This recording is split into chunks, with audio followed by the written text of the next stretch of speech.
Back in the day, the late and very great blues guitarist B.B. King wrote a highly popular song entitled Worry, Worry, Worry.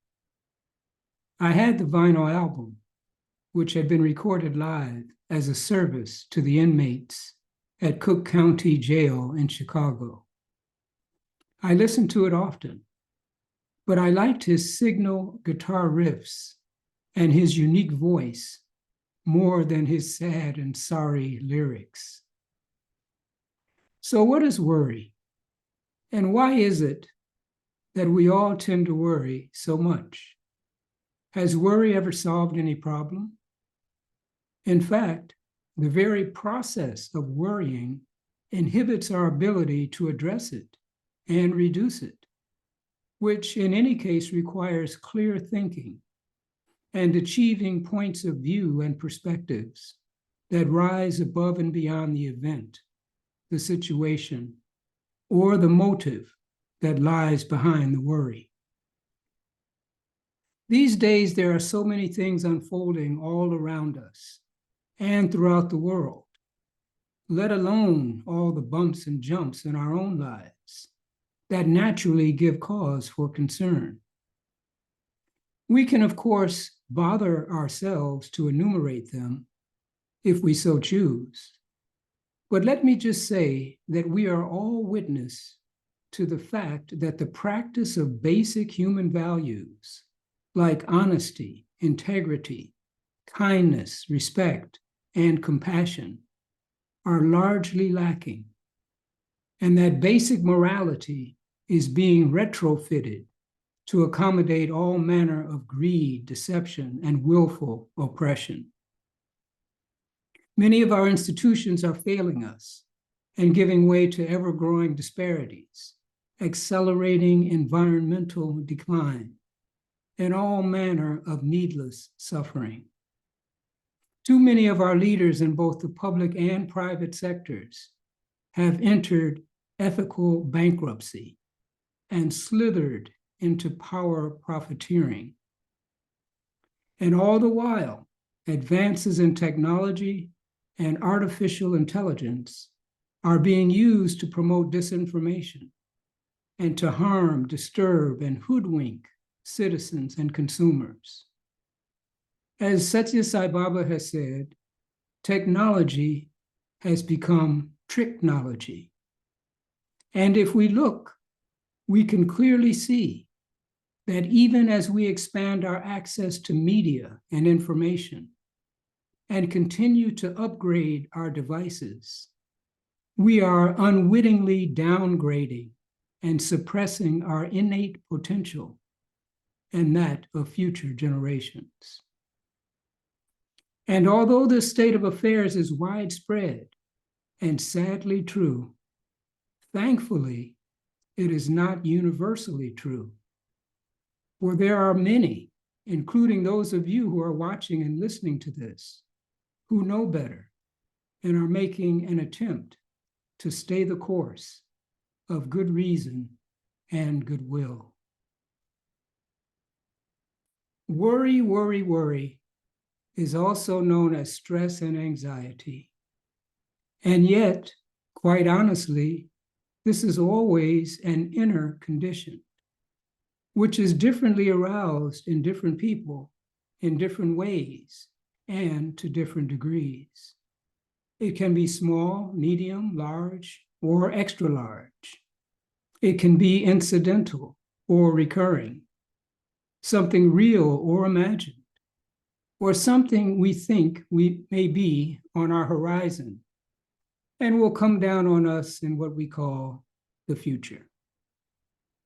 It can be triggered by a thought, by some unpleasant or painful memory, by the words or actions of another, or it could come about through our own making.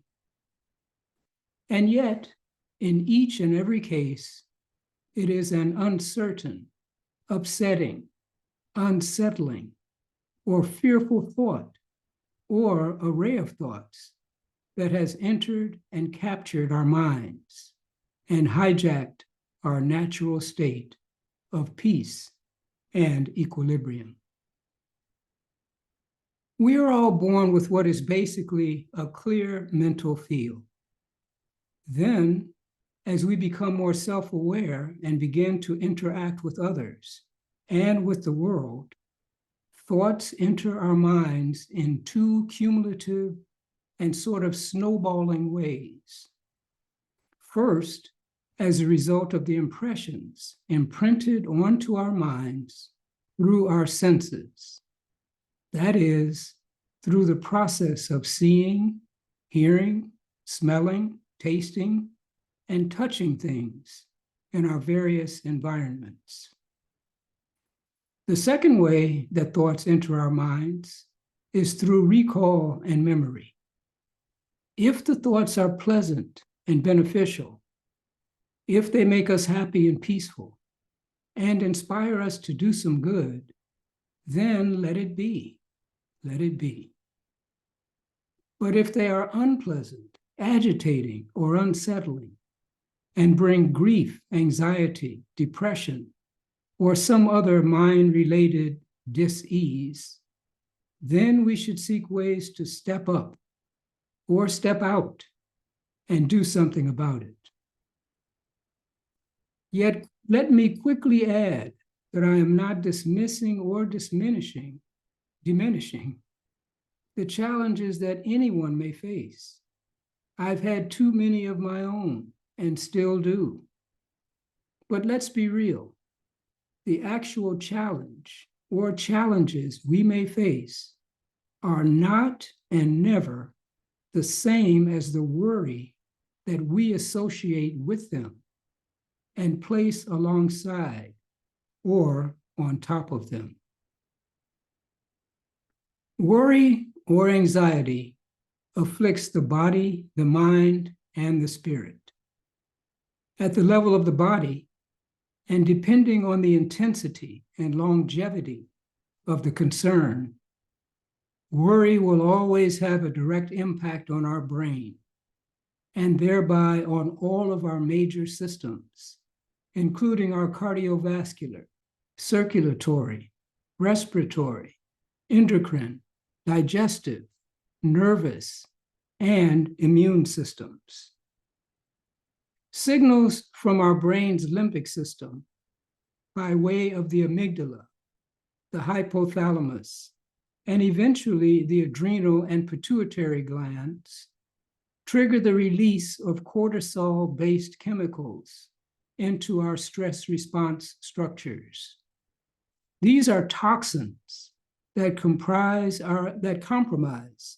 our immune system and increase our vulnerability to diseases and unhealthy conditions of many kinds. This process is referred to as the hypothalamic pituitary adrenal axis. And needless to say, these toxins will also exacerbate any health conditions we may already have. Research shows a clear relationship among prolonged stress, cognitive functioning, and various forms of dementia, including Alzheimer's disease. When it comes to worry, we should really take some serious pause to fully appreciate the harm it can do, and not only to us, but also to those who care about us. Because besides anxiety and stress, worry has another name called trouble. And this form of trouble can lead to anger, fear, depression, alcohol and drug overuse, disruption of families and friendships, and all kinds of compensatory behaviors that will only further damage our peace and holistic well-being. And if we think about it, it can even impart bad example to the children. And yet, knowing that worry is not in our best interests is far different than knowing how to reduce it. how to displace it or bring it to an end. And even when we know, will we do what is advised and required to get relief? I ask this question because I know all too well from my own experiences what it means to have the necessary tools in hand and then not use them. Worry is interesting. Efforts to reduce it employs lots of people. It is the work of therapists, advisors, life coaches, imams, priests, rabbis, gurus, family friends, family members, and others. And no matter how one may seek to justify it, worry should not be acceptable. Small worries are quite natural, and we should not worry about these worries. But when they become large or extra large, we should look at them as a situation that requires attention and realignment. We should do our best to disrupt such worrisome thoughts and punishing self-talk. Place our attention elsewhere and use the power vested in our intelligence to replace them with fresh, countervailing thinking and action. Negative conditions of the mind must be resolved by the mind itself. There is no getting around this. In other posts, I have offered suggestions that pertain to the management of the mind. Among others, they include letting go, practicing mindfulness and meditation, and the recitation of mantras, which are also known as affirmations and prayers. I also post local nature videos for the purpose of momentary enjoyment and distraction from the world's madness and mischief. But now, let me briefly add others to the mix who hold much higher wisdom than me. Satya Sai Baba reminds us that worry is not a thing, that it has no form and merely takes on the form that we give it. He says it is mentally created fear and largely results from our attachment to our bodies and to our desires for certain future outcomes, which have yet to arrive. He said, "Is worry a solution to your problem? No. Then what is the point of worry? Be happy and keep your mind focused on the present, and that happiness will keep worry far off. Worry will add to your problem more and more." Sadhguru related this process of living happily in each present moment to fear when he once asked his audience, "Are you afraid now?" In response, they all answered no. So he followed with, "Then stay right where you are right now and don't leave. Don't go there." Now, surely it requires deep focus and some good mental discipline to live and stay in the present moment. And it takes regular and confident practice. But wouldn't it be worth the effort, even if we only move a short distance from over there to over here? We likely don't quite remember, but we all had to practice our standing, our walking, and our talking, and whatever we have achieved in life to get us to where we are, wherever we are today. And we had to do it a lot. Practice will eventually push worry aside more and more. The more we pay attention to the wanderings of our mind and engage in some form of practice, the greater the result will be. Practice is always the way and always proportionate to the sought-after results. Small practice, small result. Medium practice, medium result. Lots of practice, lots of result. Everything succumbs to practice. In this world, it's all about action and reaction. Draupadi, who many may not know, was a highly revered wife and mother in the ancient pre-Hindu tradition. I've read lots about her and was especially moved by her words on worry. "Please do not worry," she said. "Worry is the worst enemy of humankind. Birth is worry, living is worry, and death is another. Every decision you make brings in its train a worry. Anticipating and planning for the future is a worry. The only lasting remedy for worry," she said, "is reliance and contemplation on God." During his sojourn on earth, Jesus Christ advised, "Do not worry about tomorrow, for tomorrow will worry about itself. Each day has enough trouble of its own." And not unexpectedly, he also advised, "Do not be anxious about anything, but in every situation, by prayer and petition, with thanksgiving, present your requests to God." Mahatma Gandhi once said, "There is nothing that wastes the body like worry. And one who has any real faith in God should be ashamed to worry about anything whatsoever."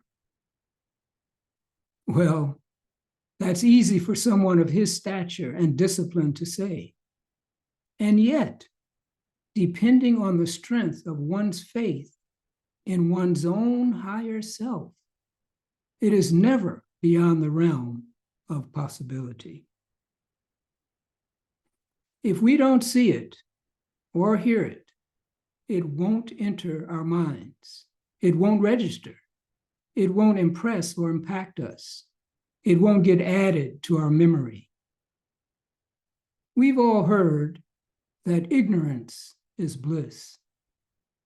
I've often wondered about this and used to think, no, I want to know. I need to know.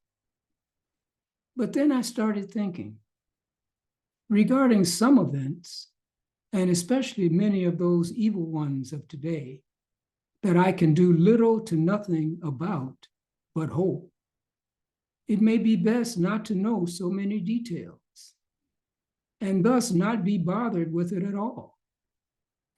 This is why discipline in exposing our senses to unpleasant or harmful stuff is a long-standing practice for most spiritual seekers.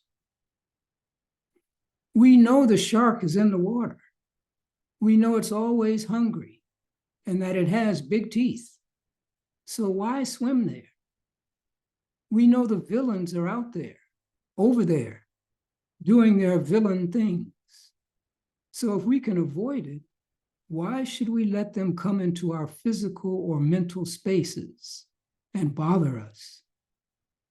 What will we do besides get upset, stir up those chemical toxins, and add to the worries we may already have? Yeah, those rascals out there can be despicable, but best I focus on the here and now and how I can put a collar on the unpleasantries already sitting in my own mind and try to inspire myself and others to greater heights. Now, of course, we can and should engage in truth-telling in supporting causes that fight for social justice and giving service to those afflicted and in need.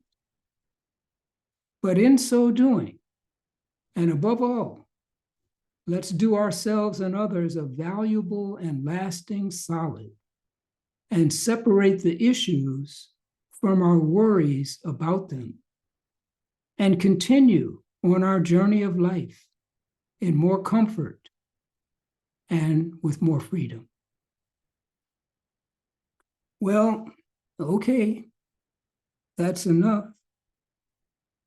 Let's pay attention and do our best to reduce and distract our worries through whatever means appeals to us. Let's enhance our own all-around well-being. Let's get more peace and contentment. And let's help others to do the same.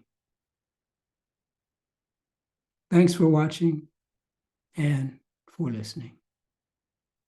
I hope it's beneficial.